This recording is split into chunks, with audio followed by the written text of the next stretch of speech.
चलिए दोस्तों, मैं लेके आया हूं आपके लिए केमिस्ट्री क्लास 12 का चैप्टर नंबर 2 जिसका नाम है विद्युत रसायन। इसे हम एक ही वीडियो में करेंगे, मतलब वन शॉट लेके आया हूं। इसमें जो थ्योरी टाइप जितना भी है उसकी एक वीडियो में ही हम उसका सॉल्यूशन कर लेंगे। मैं आपको समझाऊंगा एक एक चीज, जिससे आपको बोर्ड में दिक्कत ना हो।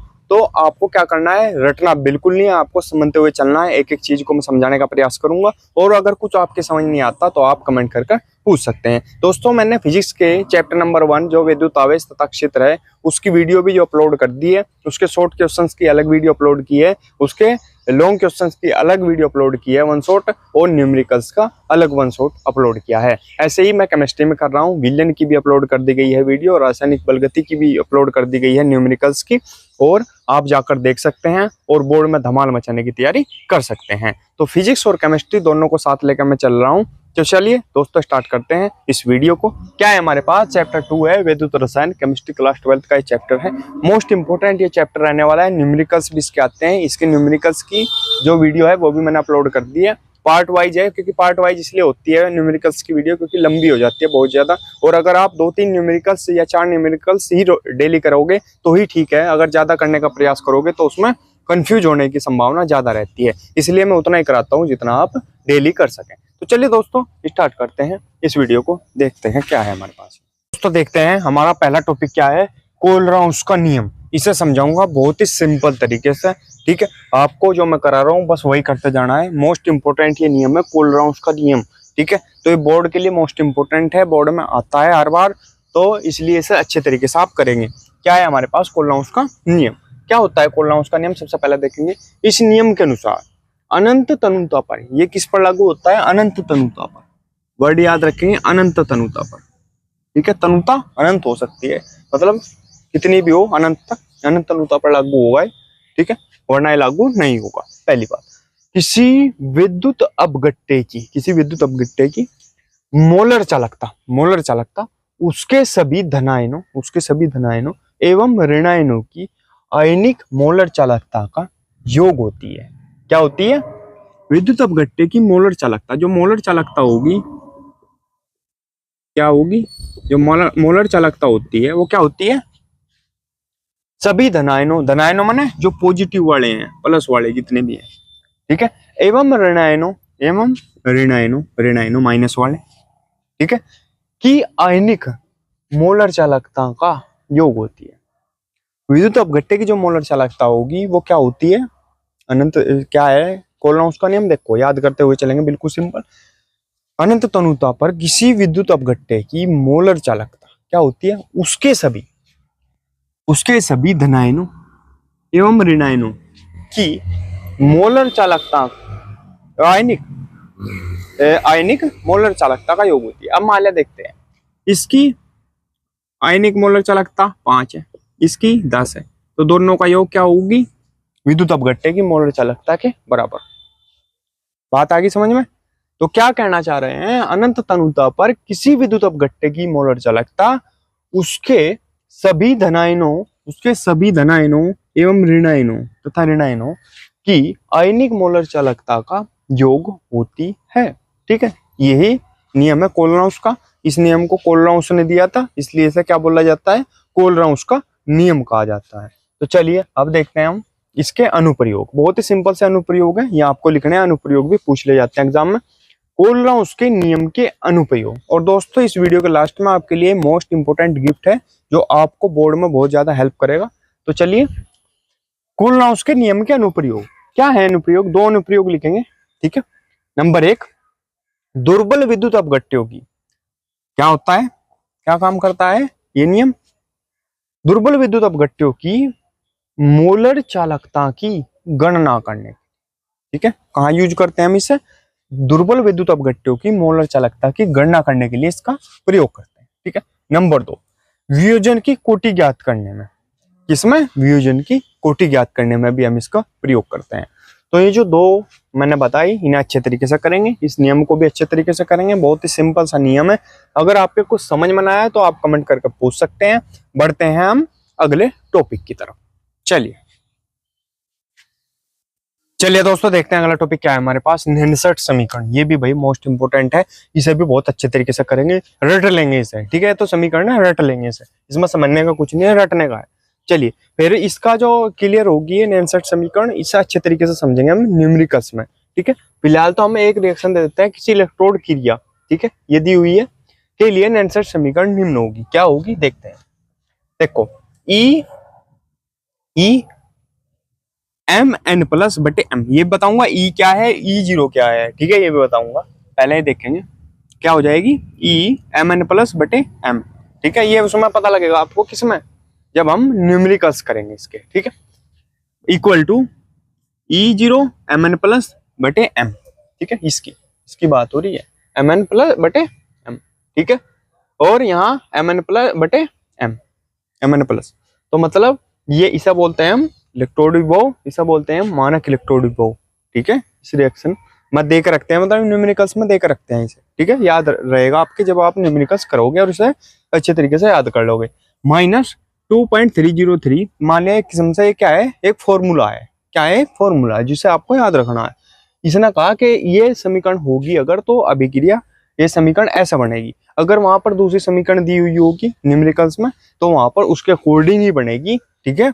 मान लिया एम एस है, यहाँ वहां एम एस की जगह कुछ और होगा तो वहां यहाँ पर कुछ और लिखा जाएगा फिर, ठीक है। ये तो एग्जाम्पल दिया कि इस अभिक्रिया के लिए ये नैनसेट समीकरण होगी, सही बात समझ में। तो चलिए 2.303 आर टी बटे N F log M S बटे M N plus E Q, ठीक है, यहाँ तक। अब हम देखते हैं ये क्या चीज है, इसमें इसे बोलते हैं हम क्या, इलेक्ट्रोड विभव, क्या बोलते हैं इसे, इलेक्ट्रोड विभव, इसे बोलते हैं मानक इलेक्ट्रोड विभव, ठीक है, मानक इलेक्ट्रोड विभव, सही है यहां तक। चलिए, और एन को क्या बोलते हैं,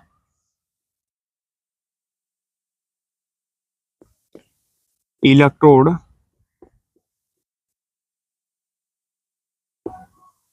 अभिक्रिया में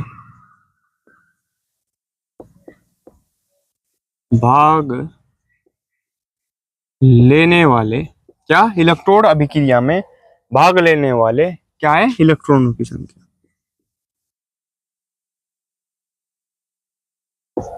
इलेक्ट्रॉनों की संख्या,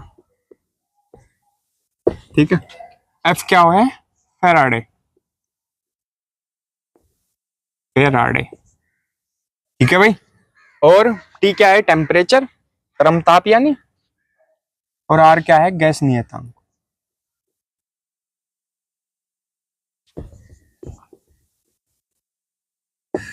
और टी क्या है आपका, परम ताप, ठीक है भाई। ये सारे के सारे हमने आपको बता दिए, कुछ समझ में आया हो तो आप कमेंट कर पूछ सकते हैं, ठीक है। इसे आप याद कर लेंगे अच्छे तरीके से, और फिर मैं इसका जब न्यूमेरिकल्स करूंगा इसके तो आपको अच्छे तरीके से और समझा दिया जाएगा कि आपको कैसा ये समीकरण पुट करनी है। तो स्क्रीनशॉट आप इसका ले लेंगे। बढ़ते हैं अब अगले क्वेश्चन की तरफ।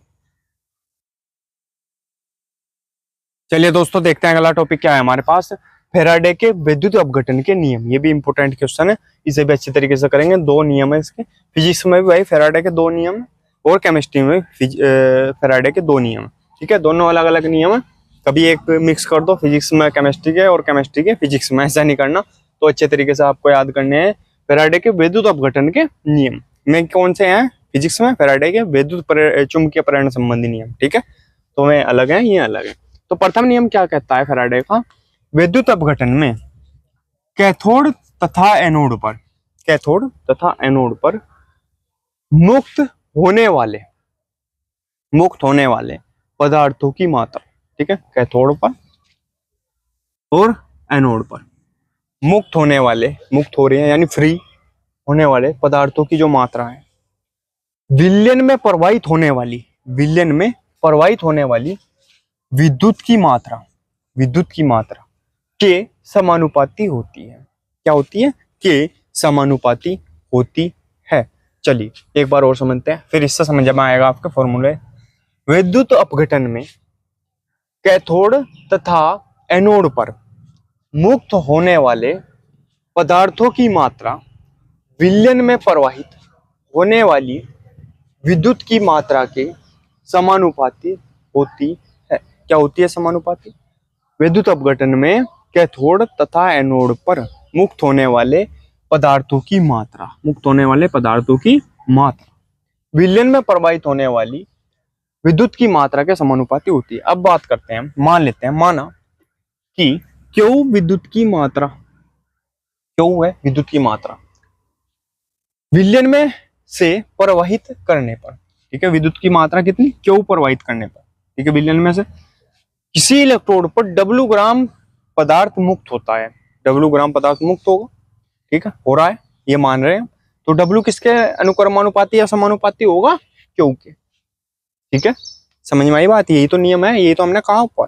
क्या कहा कि विद्युत अपघटन में कैथोड तथा एनोड पर मुक्त होने वाले पदार्थों की मात्रा, अब मुक्त होने वाले पदार्थों की मात्रा हमने मान ली W ग्राम मुक्त हुआ पदार्थ, ठीक है, विलयन में प्रवाहित होने वाली विद्युत की मात्रा, अब विद्युत की मात्रा मान ली हमने क्यू, ठीक है, प्रवाहित कितनी हो रही? क्यू हो रही, मात्रा के समानुपाती होता है। मतलब ये दोनों आपस में क्या होते हैं? एक दूसरे के समानुपाती होते हैं। मतलब जितना ये वो होगा, जितना ये होगा उतना ही ये होगा, जितना ये होगा, जितना ये घटेगा उतना ये घटेगा, जितना ये बढ़ेगा उतना ये बढ़ेगा। समझ में आई बात? तो इसलिए लिख सकते हैं हम, क्या लिख देंगे? W मतलब क्या है इस नियम का? अनुक्रमानुपाती या समानुपाती क्यों। आगे बात समझ लो। तो ये क्या है? फैराडे का विद्युत अपघटन का प्रथम नियम है, मोस्ट इंपोर्टेंट है। अच्छे तरीके से आप इसे कर लेंगे, स्क्रीनशॉट आप इसका ले लेंगे। फिर बढ़ते हैं हम सेकंड नियम की तरफ इसके। दोस्तों देखते हैं सेकंड नियम क्या है इसका। द्वितीय नियम क्या है? जब विद्युत धारा की समान मात्रा श्रेणी क्रम में जुड़े विभिन्न विद्युत अपघट्यों के विलयन में से समान समय में प्रवाहित की जाती है तो इलेक्ट्रोडों पर मुक्त होने वाले भिन्न भिन्न पदार्थों की मात्राएं उन पदार्थों के रासायनिक तुल्यांकों के समानुपाती होती है। ठीक है, कहने का मतलब क्या है? जब विद्युत धारा की समान मात्रा होनी चाहिए श्रेणी क्रम में जुड़े विभिन्न विद्युत अपघट्यों के विलयन में से समान समय में प्रवाहित की जाती है, समान समय में प्रवाहित की जा रही है, तो इलेक्ट्रोडों पर मुक्त होने वाले भिन्न भिन्न पदार्थों की मात्राएं, भिन्न भिन्न पदार्थों की जो मात्राएं होंगी उन पदार्थों के रासायनिक तुल्यांकों के समानुपाती होती हैं। किसके समानुपाती होती हैं? पदार्थों की मात्राएं किसके समानुपाती होंगी? पदार्थों के रासायनिक तुल्यांकों के, पदार्थों के रासायनिक तुल्यांकों के। ठीक है, तो ये किसका चिन्ह है? समानुपाती का या अनुक्रमानुपाती का। तो पदार्थों की जो मात्राएं होंगी वे किसके समानुपाती होंगी? पदार्थों के रासायनिक तुल्यांकों के। मेन नियम ये है। ठीक है, तो जब विद्युत धारा की समान मात्रा श्रेणी क्रम में जुड़े विभिन्न विद्युत अपघट्यों के विलयन में से समान समय में प्रवाहित की जाती है तो इलेक्ट्रोडों पर मुक्त होने वाले, मुक्त माना फ्री होने वाले भिन्न भिन्न पदार्थों की मात्राएं उन पदार्थों के रासायनिक तुल्यांकों के समानुपाती होती हैं। स्क्रीनशॉट आप इसका ले लेंगे। फिर बढ़ते हैं अगले टॉपिक की तरफ। दोस्तों देखते हैं अगला टॉपिक क्या है हमारे पास, विद्युत अपघटनी सेल। तो विद्युत अपघटनी सेल आ जाता है और ये भी आ जाता है विद्युत रासायनिक सेल। इसे गैलेनविक सेल भी बोला जाता है। इसे समझेंगे बहुत ही आसान तरीके से, दोनों को समझाने का प्रयास करूंगा। सबसे पहले देखते हैं हम विद्युत अपघटनी सेल क्या होता है। वह रासायनिक युक्ति या साधन, वह रासायनिक युक्ति या साधन जिसके द्वारा विद्युत ऊर्जा को रासायनिक ऊर्जा में परिवर्तित किया जाता है। विद्युत ऊर्जा को किस में बदला जा रहा है? रासायनिक ऊर्जा में परिवर्तित किया जा रहा है। परिवर्तित मैंने बदलना। ठीक है, तो वह रासायनिक युक्ति या साधन जिसके द्वारा विद्युत ऊर्जा को रासायनिक ऊर्जा में परिवर्तित किया जाता है विद्युत अपघटनी सेल कहलाती है। वह युक्ति कहलाएगी जिसमें विद्युत ऊर्जा को रासायनिक ऊर्जा में परिवर्तित किया जाएगा। ठीक है, वह क्या कहलाएगी? विद्युत अपघटनी सेल कहलाएगी। तो सिंपल सी डेफिनेशन है इसकी। अब आ जाते हैं विद्युत रासायनिक सेल अथवा गैलेनविक सेल क्या होते हैं। तो वह रासायनिक युक्ति, इसमें से बदला जाता था विद्युत ऊर्जा को रासायनिक ऊर्जा में, इसमें बदला जाएगा रासायनिक ऊर्जा को विद्युत ऊर्जा में। उल्टा है दोनों का। क्या है? दोनों एक दूसरे के उल्टे हैं। ठीक है, तो विद्युत रासायनिक सेल अथवा गैलेनविक सेल क्या होते हैं? वह रासायनिक युक्ति या साधन जिसके द्वारा रासायनिक ऊर्जा को विद्युत ऊर्जा में परिवर्तित किया जाता है, विद्युत रासायनिक सेल कहलाती है। समझ में आई बात? उल्टा है दोनों एक दूसरे के, गैलेनिक सेल भी से बोला जाता है। तो इसमें तो विद्युत अपघटनी सेल में विद्युत ऊर्जा को रासायनिक ऊर्जा में बदला जाता है, और इसमें रासायनिक ऊर्जा को विद्युत ऊर्जा में बदला जाता है। यही मेन पॉइंट है और कुछ नहीं है इसमें, ठीक है। और बाजी बार क्या होता है, कभी कभी विद्युत अपघटनी सेल और विद्युत रासायनिक सेल में अंतर पूछ लिया जाता है, या गैलेनिक सेल में अंतर पूछ लिया जाता है। तो आपको ऐसे ही नहीं करके लिखना कि एक साइड ये लिख दिया एक साइड ये लिख दिया, जरूरी नहीं है कि यही अंतर है। अंतर लिखना है अगर आपको, तो आपको क्या करना है, डेफिनेशन याद रखनी है इनकी, क्योंकि ये विद्युत ऊर्जा को रासायनिक ऊर्जा में बदलता है और ये रासायनिक ऊर्जा को विद्युत ऊर्जा में बदलता है, ये भी इनमें अंतर होता है, ठीक है। तो जब डेफिनेशन लिख देंगे आप दोनों, अगर अंतर पूछ लिया जाता है तो डेफिनेशन लिख दो दोनों की, तो वही अंतर माना जाता है, ठीक है। तो स्क्रीनशॉट आप इसका ले लेंगे। बढ़ते हैं अब अगले क्वेश्चन की तरफ। चलिए दोस्तों, देखते हैं अगला टॉपिक क्या है हमारे पास। विशिष्ट प्रतिरोध अथवा प्रतिरोधकता किसे कहते हैं, ठीक है, समझेंगे आसान तरीके से। क्या, जब किसी विद्युत अपघट्य के जलीय विलयन में विद्युत धारा प्रवाहित की जाती है, ठीक है, जब किसी विद्युत अपघट्य के जलीय विलयन में विद्युत धारा प्रवाहित की जाती है, तब उसके प्रवाह में जो प्रतिरोध उत्पन्न होता है, तो उसके प्रवाह में क्या उत्पन्न होगा, प्रतिरोध उत्पन्न होगा, ठीक है। प्रतिरोध उत्पन्न होता है, वह दो इलेक्ट्रोडों के मध्य उपस्थित विद्युत अपघट्य के स्तंभ की लंबाई L के अनुक्रमानुपाती समझने का प्रयास करेंगे। यहां तक समझने का प्रयास करेंगे। पहले इसने क्या कहा, जो प्रतिरोध उत्पन्न होता है, अब प्रतिरोध को प्रदर्शित किससे करते हैं, R से, तो ये R की बात हो रही है। वह दो इलेक्ट्रोडों के मध्य उपस्थित विद्युत अपघट्य के स्तंभ की लंबाई L के, ठीक है, L लिख दिया, R लिख दिया, R प्रतिरोध है, समझ में आई बात। तथा उसके अनुप्रस्थ परिच्छेदीय क्षेत्रफल A के, क्या कहा, समझने का प्रयास करेंगे। प्रतिरोध हो रहा है, प्रतिरोध उत्पन्न होता है, प्रतिरोध R लिख दिया। वह दो इलेक्ट्रोडों के मध्य उपस्थित विद्युत अपघट्य के स्तंभ की लंबाई L के अनुक्रमानुपाती, यानी ये जो R है, ये प्रतिरोध है, ये किसके अनुक्रमानुपाती होगा, L के अनुक्रमानुपाती होता है। तथा उसके अनुप्रस्थ परिच्छेद के क्षेत्रफल A के व्युत्क्रमानुपाती होता है। A क्या होता है, व्युत्क्रमानुपाती, R व्युत्क्रमानुपाती किसका, 1/A के। जब व्युत्क्रम लिखेंगे यानी उल्टा, तो बटे में चली जाएगी चीज, ठीक है, 1/A। तो अब जब दोनों को मिलाएंगे तो क्या लिखेंगे, R अनुक्रमानुपाती L/A, ठीक है, क्लियर। तो जब इसका ये चिन्ह हटाएंगे तब एक कांस्टेंट आएगा रो, जिसे बोल देंगे हम क्या, विशिष्ट प्रतिरोध। जहां रो क्या है, विशिष्ट प्रतिरोध है,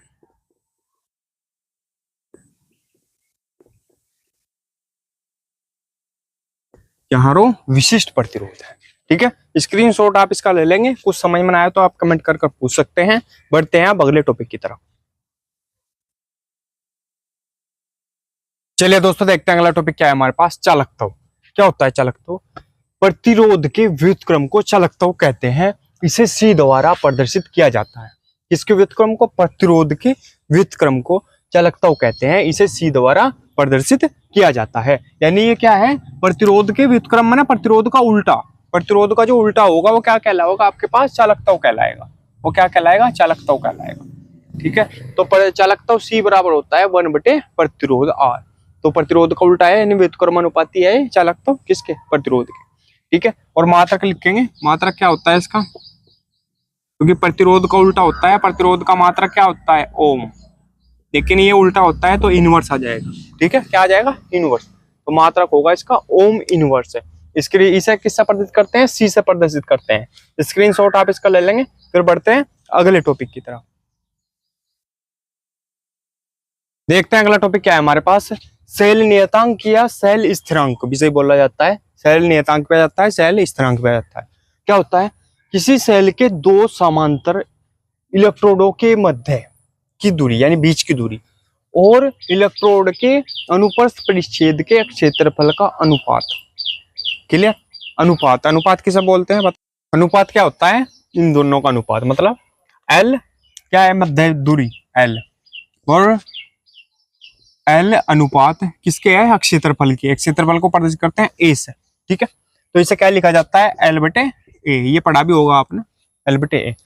तो किसी सेल के दो समांतर इलेक्ट्रोडों के मध्य की दूरी और इलेक्ट्रोड के अनुप्रस्थ परिच्छेद के क्षेत्रफल का अनुपात सेल स्थिरांक कहलाता है। इस सेल स्थिरांक को किससे प्रदर्शित करते हैं, जी के ऊपर क्या लगा देते हैं, स्टार टाइप ऐसा लगा देते हैं, ठीक है, स्टार। तो सेल स्थिरांक जी स्टार बराबर एल बटे ए, ठीक है, क्योंकि ये अनुपात है। जब अनुपात होता है किसी चीज का तो बटे में लिखा जाता है, ठीक है। तो मात्रक होता है इसका सेंटीमीटर इनवर्स या मीटर इनवर्स भी बोला जाता है। मात्रक होता है, ऑब्जेक्टिव के लिए इंपोर्टेंट होता है मात्रक, ठीक है। पूछ लिया जाता है कौन सा इसमें से सेल स्थिरांक का मात्रक है या सेल नियतांक का मात्रक है। तो आ गया है अभी समझ में, कुछ समझ में आया तो आप कमेंट करके पूछ सकते हैं, स्क्रीनशॉट ले लेंगे। बढ़ते हैं अगले टॉपिक की तरफ। चलिए दोस्तों देखते हैं अगला टॉपिक क्या है हमारे पास, प्रबल विद्युत अपघट्य। प्रबल विद्युत अपघट्य तो क्या है, जलीय विलयन में पूर्णतः आयनित या वियोजित होने वाले, जो पूर्णतः आयनित हो जाते हैं या वियोजित हो जाते हैं पदार्थ प्रबल विद्युत अपघट्य कहलाते हैं, ठीक है। सिंपल सा है क्या, ये जलीय विलयन में पूर्णतः आयनित या वियोजित होने वाले पदार्थ प्रबल विद्युत अपघट्य कहलाते हैं, ठीक है। उदाहरण लिख लेंगे, एग्जांपल NaCl, HCl, KCl आदि। स्क्रीनशॉट ले लेंगे। अब बढ़ते हैं अगला टॉपिक की तरफ। चलिए दोस्तों अगला टॉपिक है हमारे पास दुर्बल विद्युत अपघट्य, ठीक है। दुर्बल विद्युत अपघट्य क्या होता है, जलीय विलयन में तो हो रहे थे क्या, पूर्णतः आयनित या वियोजित होने वाले, ठीक है। ये है जलीय विलयन में आंशिक रूप से या बहुत कम आयनित होने वाले पदार्थ क्या कहलाते हैं, दुर्बल विद्युत अपघट्य कहलाते हैं, ठीक है। स्क्रीनशॉट आप इसका ले लेंगे। आज का ये वन शॉट यही खत्म करते हैं, वन शॉट हो गया है। जो सारे मोस्ट इंपोर्टेंट क्वेश्चन थे इसके चैप्टर नंबर 2 विद्युत रसायन के, हमने करा दिए हैं। दोस्तों अगर आपको हमारी ये वीडियो अच्छी लगी हो तो आपको क्या काम करना है, आपके लिए एक गिफ्ट है। आपको क्या करना है, इस वीडियो पर एक अच्छा सा कमेंट करना है और उस कमेंट का स्क्रीनशॉट लेकर मैं आपको एक नंबर दे रहा हूं, उस नंबर पर आपको व्हाट्सएप भेजना है।